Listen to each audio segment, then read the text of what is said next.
For God speaketh once, yea, twice, yet man takes it not to heart. Job 33:14. Judgment announced. Obadiah 1-9. Judgment announced. This servant of God, whose prophecy is unique for this reason: it does not deal with Israel, the nation, for their sin or promise deliverance, but a word from the Lord to a Gentile nation who were the Edomites. The Edomites were descendants from Esau, the son of Isaac and Rebekah, the twin brother of Jacob. Esau was nicknamed Edom, which means red. Jacob and Esau had a strong disagreement that created a desire to kill in Esau's heart. But the grace of God, listen to this, but the grace of God healed Esau. According to Genesis 33:4, but Esau ran to meet Jacob and embraced him. He threw his arms around his neck and kissed him, and they both wept. The ministry of reconciliation. The descendants of Esau, after they settled and became an established people, demonstrated that they did not have or desire their father's heart. The Edomites' decision to refuse the healing from God that their father received converted them to be Gentiles because of the hostility towards God's Israel. Obadiah's task was to announce God's decision. Obadiah's task was to announce God's decision on this nation. And the Lord had a good case. Number one, the Edomites refused to let their father's brother's children, y'all will call them first cousins, pass through their land out of Egypt into the promised land. Listen to Numbers 20:14-21. Now Moses requests, please let us pass through your country. We will not pass through your fields. We will not drink your water from your wells. We will not turn from to the side, to the right side, or to the left until we have passed through your territory. Listen to what the Edomites said. They said to him, you shall not pass through my land. Earth is the Lord. I come out against you with the sword. They oppose Israel's kings. They joined Israel's enemies to fight against them. This is what the Edomites done, the first cousins.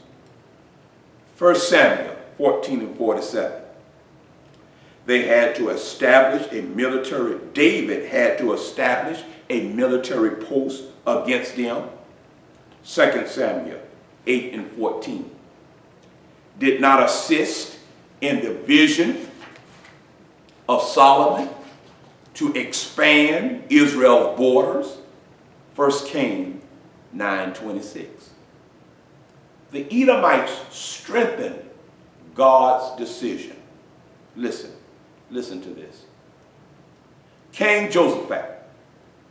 Jehoshaphat heard, you know the story, heard that a great multitude is coming against him. Keep this in your mind. A great multitude is coming against him.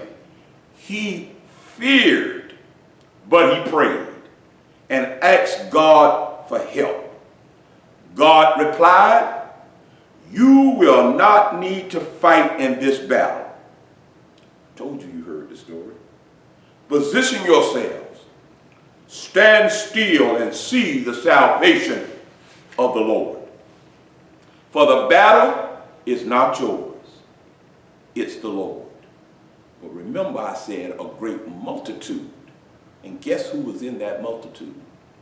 The Edomites, their first cousins. Judgment was coming not only for their hatred towards God's Israel, excuse me, but also for their pride. They considered themselves untouchable, for they lived in the cliffs, for they lived in the cliffs of the mountains, according to verse 3, and high in the mountains, according to verse 4, proud of their secure defense city called Petra, which means rock. Edom had an amazing defense, a natural fortification. Their defense was built by God, what we would call Mother Nature, and had a narrow cannon about a mile long, which seemed impossible of being conquered by any army. And the Edomites had history to back them up, which strengthened their pride in their defense, their untouchable zone. They were known for wisdom. You may have heard this phrase, men of the East.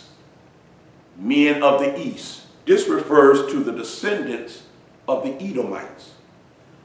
Biblical scholars recognize their excellency, wisdom, stated in 1 Kings 4:30. The Edomites was up there with Solomon. The Solomon wisdom excelled all the men of the East.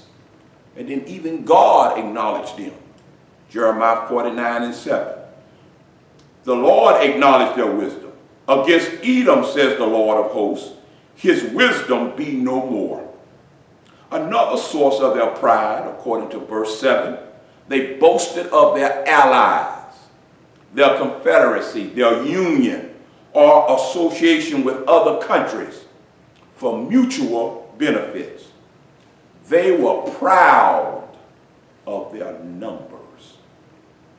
But Obadiah prophesied in verse 4, from there the Lord said, I will bring you down. Judgment will be far worse than anything that they have even experienced. Obadiah used illustrations like thieves. When they steal, they usually stop. They don't take everything. He also said, judgment will come and it will be a complete judgment. According to verse 9, everyone from the mountains of Esau will be cut off. The people that you trust, according to verse 7, will come to double-cross you. Obadiah prophesied that God would bring such great judgment even upon their wisdom or their wise men. Verse 8, and it will destroy their reputation.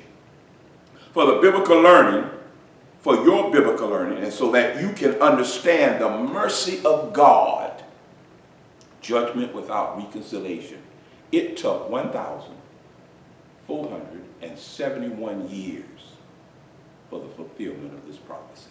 Against a nation that was against their brother. Read Genesis 4 and 9. Our next lesson, you did nothing. Start from the 10th through the 14th verse. Read Numbers 32:23. Judgment announced.